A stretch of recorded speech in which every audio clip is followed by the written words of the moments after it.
ഹസ്തങ്ങളിൽ നിന്നും ഭാരതം സ്വാതന്ത്ര്യം നേടിയ ദിനമാണ് ആഗസ്റ്റ് 15.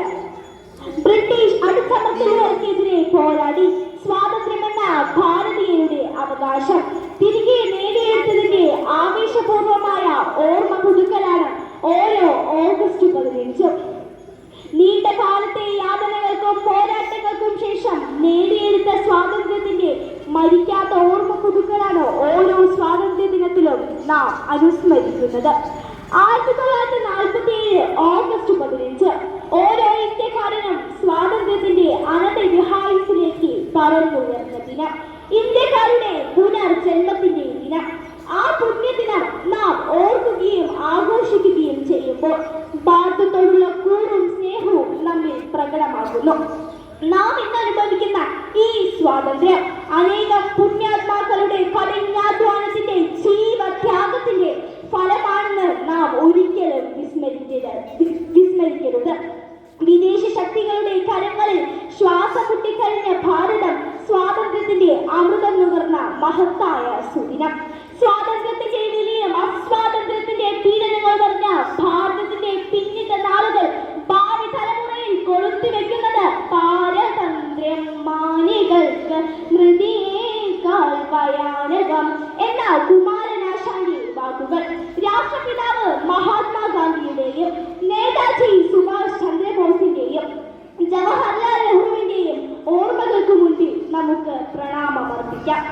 1947 നിന്നും 2026 എത്തിയപ്പോൾ ഇന്ത്യ വളർച്ചയുടെ പടവുകൾ ചവിട്ടിക്കയറുകയാണ്.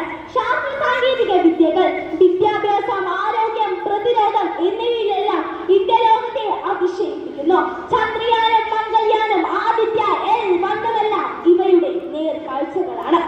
ഓപ്പറേഷൻ സിന്ദൂറും അവയ്ക്ക് നേതൃത്വം നൽകിയ പെൺപുലികളും വനിതാ വിഭാഗം ഫിഡെ വേൾഡ് കപ്പ് ജേതാവ് വൈശാലിയുമെല്ലാം അഭിമാന നിമിഷങ്ങൾ നമുക്ക് സമ്മാനിച്ചു.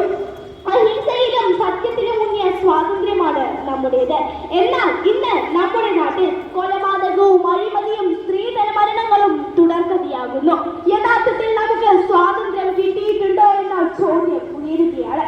എന്തിനാണ് നമ്മൾ ഇക്കാലത്ത് സ്വാതന്ത്ര്യ ദിനം ആഘോഷിക്കുന്നത്? ഓർമ്മിക്കാൻ വേണ്ടി മാത്രമല്ല, പുതിയ ദിശകൾ കാണാനും പുതിയ ഇന്ത്യയെ നമുക്ക് പടുത്തുയർത്താനും വേണ്ടിയാണ്. നമ്മുടെ രാഷ്ട്രത്തിന് വേണ്ടത് പുതിയ അംബേദ്കർമാർ, പുതിയ ഭഗത് സിംഗ്മാർ, കലാകാരന്മാർ, കർഷകർ, അധ്യാപകർ, വിദ്യാർത്ഥികൾ, അതേ സ്വപ്നം കാണാനും ആ സ്വപ്നത്തിനായി നിലകൊള്ളാനും ധൈര്യമുള്ളവർ. ജ്ഞാനത്വത്തിന്റെ ഏകത്വമാണ് നമ്മുടെ ഏറ്റവും വലിയ സവിശേഷത. എന്നാൽ ഇന്ന് ജാതിയുടെയും മതത്തിന്റെയും വർഗത്തിന്റെയും വർണ്ണത്തിന്റെയും പേരിൽ, രാഷ്ട്രീയത്തിന്റെയും പേരിൽ മനുഷ്യർ പരസ്പരം ഇല്ലാതാകുന്നു. കൊലപാതകവും കൊള്ളിവെപ്പും സ്ത്രീ പീഡനവും സ്ത്രീധന മരണങ്ങളും തുടർക്കഥയാകുന്നു. എന്നിരുന്നാലും പ്രതീക്ഷയ്ക്ക് വകയുണ്ട്. ഇന്ത്യ 80ാം സ്വാതന്ത്ര്യ ദിനം ആഘോഷിക്കുമ്പോൾ നമുക്ക് സന്തോഷിക്കാം, അഭിമാനിക്കാം. ഭാരതത്തോടുള്ള കൂറും സ്നേഹവും നമ്മിൽ പ്രകടമാകണം. ഇന്ത്യ എന്റെ രാജ്യമാണ്, എല്ലാ ഇന്ത്യക്കാരും എന്റെ സഹോദരി സഹോദരന്മാരാണ് എന്ന വാക്യം ഹൃദയത്തിലേക്ക് പറയാൻ നമുക്ക് സാധിക്കണം. അധിനിവേശത്തിന്റെ കാഴ്ചകളെ പൊട്ടിച്ചെറിഞ്ഞ് ഭാരതം പടുത്തുയർത്തിയത് ഒരു ഏകാധിപത്യ സാമ്രാജ്യമല്ലായിരുന്നു. അത് ജനങ്ങൾക്ക് വേണ്ടി ജനങ്ങളാൽ നയിക്കപ്പെടുന്ന ഭരണമെന്ന വ്യവസ്ഥയാണ്. അങ്ങനെ ലോകത്തിലെ ഏറ്റവും വലിയ ജനാധിപത്യ ശക്തിയായി ഇന്ത്യയെ ഉയർത്തിയ ദിനം കൂടിയാണ് ആഗസ്റ്റ് 15. ഇന്ത്യ 80ാം സ്വാതന്ത്ര്യ ദിനം ആഘോഷിക്കുമ്പോൾ നമുക്ക് നമ്മുടെ രാഷ്ട്രത്തിന് വേണ്ടി പ്രവർത്തിക്കാം.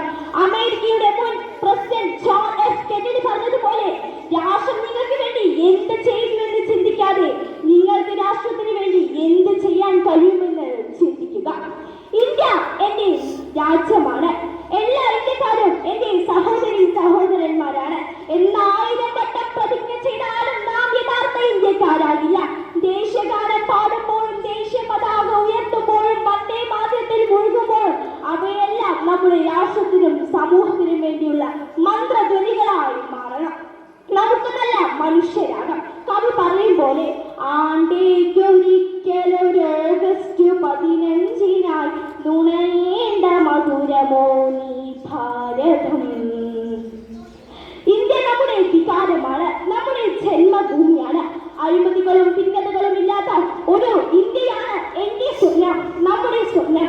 ആ സ്വപ്നം നമുക്ക് സാക്ഷാത്കരിക്കാൻ കഴിയട്ടെ. ജാതിമത വർഗ വർണ്ണ ചിന്തകൾക്ക് അതീതമായി മനുഷ്യർ പരസ്പരം സ്നേഹിക്കുന്ന സമൂഹത്തിനായി നമുക്ക് പരിശ്രമിക്കാം.